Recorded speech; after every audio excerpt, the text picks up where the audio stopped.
ನಮಗೆ ಜೀವ ತುಂಬಿದಂಥ ಶಕ್ತಿಯಾವುದು, ಜಗಕ್ಕೆ ಬೆಳಕು ನೀಡಿದಂಥ ಜ್ಯೋತಿಯಾವುದು.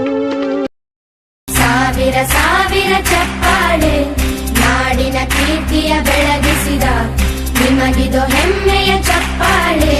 ಚಪ್ಪಾಳೆ ಚಪ್ಪಾಳೆ ಚಪ್ಪಾಳೆ ಚಪ್ಪಾಳೆ ಚಪ್ಪಾಳೆ ಚಪ್ಪಾಳೆ ಚಪ್ಪಾಳೆ ಚಪ್ಪಾಳೆ.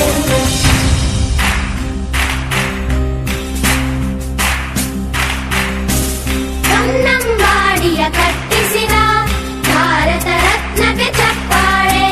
ಕನ್ನಡ ಡಿಂಡಿಮ ಬಾರಿಸಿದ ಕವಿಗಳೇ ನಿಮಗಿದು ಚಪ್ಪಾಳೆ. ದೇಶವ ಕಾಯುವ ಯೋಧರಿಗೆ ನಮ್ಮೆದೆಯಾಳದ ಚಪ್ಪಾಳೆ.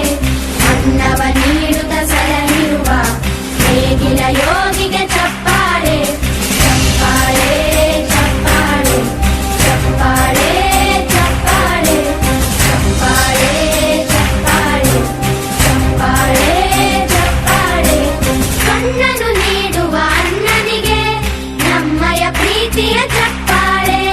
ದೇಶವಾಡಿದ ನಾಯಕರೇ ನಿಮಗಿದು ಗೌರವ ಚಪ್ಪಾಳೆ. ನಾದದ ಸುಧೆಯನ್ನು ಹರಿಸಿರುವ ನಾಯಕರೇ ಇದು ಚಪ್ಪಾಳೆ. ಧೈರ್ಯ ಶೌರ್ಯವ ಮೆರೆದಿರುವ ವೇದಿಕೆ ಮೇಲಿರುವಂಥ ಉಭಯ ಶ್ರೀಗಳ ಪಾದಗಳಿಗೆ ವಂದಿಸುತ್ತಾ ಹಾಗೂ ಎಲ್ಲ ಅತಿಥಿ ಗಣ್ಯಮಾನ್ಯರೇ, ಊರಿನ ಹಿರಿಯರೇ ಮತ್ತು ಕಾಳಗಿ ತಾಲೂಕಿನ ಕನ್ನಡ ಸಾಹಿತ್ಯ ಪರಿಷತ್ತಿನ ಅಧ್ಯಕ್ಷರಾಗಿರುವಂಥ ಸಂತೋಷ್ ಕುಡಳೆ ಅವರೇ, ಜಿಲ್ಲಾ ಕನ್ನಡ ಸಾಹಿತ್ಯ ಪರಿಷತ್ತಿನ ಕಾರ್ಯಕಾರಿ ಸಮಿತಿ ಸದಸ್ಯರಾಗಿರುವಂಥ ವಿನೋದ್ ಕುಮಾರ್ ಜೆನೆವರಿಯವರೇ ಹಾಗೂ ಎಲ್ಲ ವೇದಿಕೆ ಮೇಲಿರುವಂಥ ಅತಿಥಿ ಗಣ್ಯಮಾನ್ಯರೇ, ನಾನು ನೋಡ್ಲಿಕ್ಕೆ ನಮಗೆ ಸಣ್ಣವ ಕಾಣ್ತೀನಿ, ಆದರೆ 56 ವಯಸ್ಸು ನನಗೆ.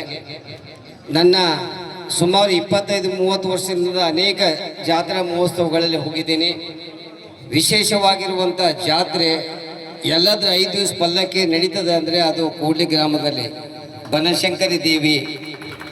ಯಾಕಂದರೆ ನಾವು ಎಲ್ಲ ಜಾತ್ರೆಗೆ ಹೋದ್ರೂ ಒಂದು ದಿವಸ ರಾತ್ರಿ ಪಲ್ಲಕ್ಕಿ ಉತ್ಸವ ಆಗ್ತದೆ, ಮರುದಿವಸ ತೀರಾಗಿರುವಂಥ ಜಾತ್ರಾ ಮಹೋತ್ಸವ ನಡೀತದೆ. ಇದು ಅಧ್ಯಕ್ಷರಾಗಿ ಭಾಳ ಇಲ್ಲಿ ವಿಶೇಷವಾಗಿ ದೇವಾಂಗ ಸಮಾಜದ ಎಲ್ಲ ಹಿರಿಯರು ಅವರ ಶ್ರಮದಿಂದಲೇ ಇವತ್ತು ಇಂಥ ಭವ್ಯವಾಗಿರುವಂಥ ಒಂದು ಮಂದಿರ ನಿರ್ಮಾಣ ಆಗಿದೆ ಅಂತ ಹೇಳಕ್ಕೆ ಭಾಳ ಸಂತೋಷ ಅನಿಸ್ತದೆ.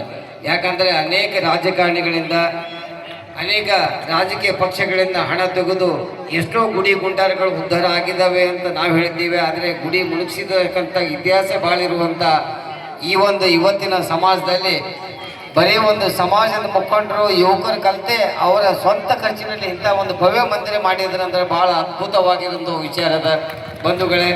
ಇರ್ತಕ್ಕಂಥ ಗಣ್ಯರಿಗೂ ವಂದಿಸುತ್ತಾ ಬನಶಂಕರಿ ದೇವಿಯ ಜಾತ್ರೆಯನ್ನು ವಿಜೃಂಭಣೆಯಿಂದ ಆಚರಣೆ ಮಾಡಿದಿರಿ. ತಾವೆಲ್ಲರೂ ಪ್ರತಿ ವರ್ಷದಂತೆ ಈ ವರ್ಷವೂ ಕೂಡ ಆಚರಣೆ ಮಾಡಿದಿರಿ.